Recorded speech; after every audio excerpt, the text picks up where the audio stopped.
as we commit additional resources and financial independence of all our independent institutions, the judiciary, the police, and all the other institutions, we must all work collectively towards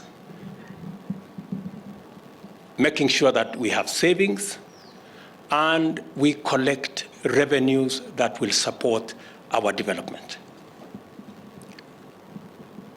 I want to ask the judiciary to work with us and not to provide any safe haven for the people running away from paying tax. They should not find refuge in the judiciary. They should not find refuge in judicial orders. We want every citizen to carry their portion of the burden of running the affairs of our country. That is the request I am making to the judiciary, as I do to the legislature, that we must all work towards sealing the loopholes of pilferage and leakage in our revenue collection. I think it is important for us to note that as a percentage of GDP, we are collecting 14% of our GDP. Our neighbors are collecting 25% of our GDP. So we are lagging behind. And that is why we have shortage of resources to run our development program.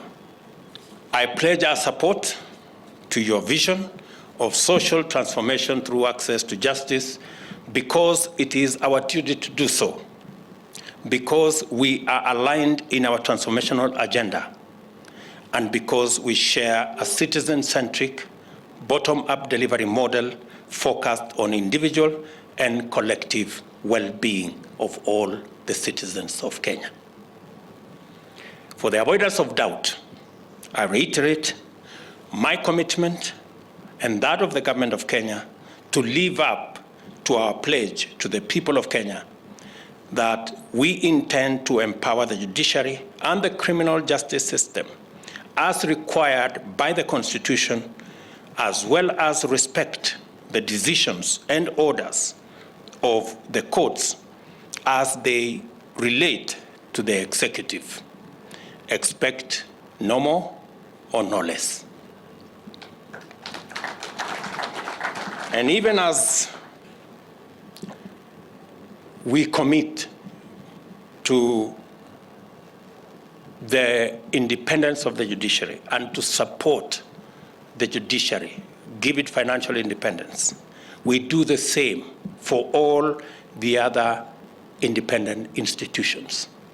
We will support our security agencies to take up their mandate and protect and safeguard the sovereignty and the security of our country. And we will work with them to eliminate groups and sections that work against the Constitution and the law. I am very clear in my mind that we do not need the advice from the Scotland Yard to be able to remove and disband the murderous units in our police force. We didn't need any advice from nowhere. We just needed to respect our Constitution and do the right thing. I am very clear in my mind that supporting a professional police force will guarantee the lives of every Kenyan and the security of our property, and we will get rid of the menace of extrajudicial killings. We certainly don't need the support of institutions built by others. We can build our own institutions. Even those other institutions that we celebrate, be they the Scotland Yard or the FBI, they were built by countries who respect the rule of law and who believe in institutions. We should believe in ours. We should support our police force. We should support the Independent Police Oversight Authority. we should build our institutions. They will guarantee our security and they will guarantee our democracy. Our friends in the opposition are telling us that we should continue to borrow and we should not raise our savings. I want to say, for the avoidance of doubt and on record, that already we have had conversations with the Central Organization of Trade Unions. We have consultations with the Federation of Kenya Employers, and we have all agreed, except the people in the opposition, that it is necessary to increase our contributions on savings from 200 shillings to 6% of our salaries. Our brothers and sisters in the opposition should wake up to this reality and smell the coffee. Kenyans are moving on. We want to raise our savings because at the moment we are between 10 and 12% of GDP in terms of savings. We can scale that up to between 30 and 40% of our GDP. That is the surest foundation of running our development program, not merely thinking that you can go on a borrowing spree. In any case, the money you go to borrow is the savings of others, and you have to pay through the nose if you have to borrow. I am alive to the fact that the judiciary has mechanisms to achieve accountability for the exercise of judicial power and for public resources entrusted to it.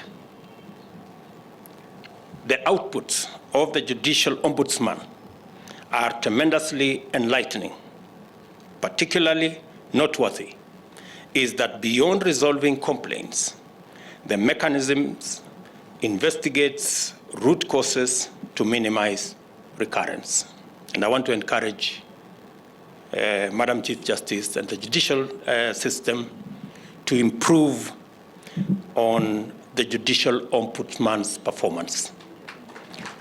The public and the other arms of government expect the judiciary to perform its duty with integrity. And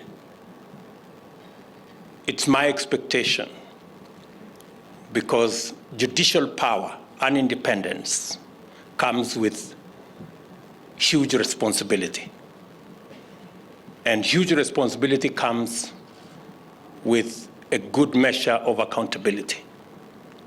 And that is why, to be able to exercise judicial power and independence effectively, responsibility and accountability must come with it.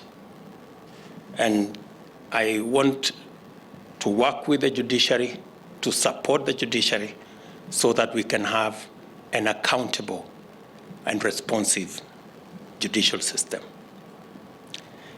Integrity assurance and corruption prevention are essential pillars of remedial and corrective action. Likewise, the judiciary's performance management enhances staff accountability and guarantees service delivery to a high professional standard with assurance of continued improvement.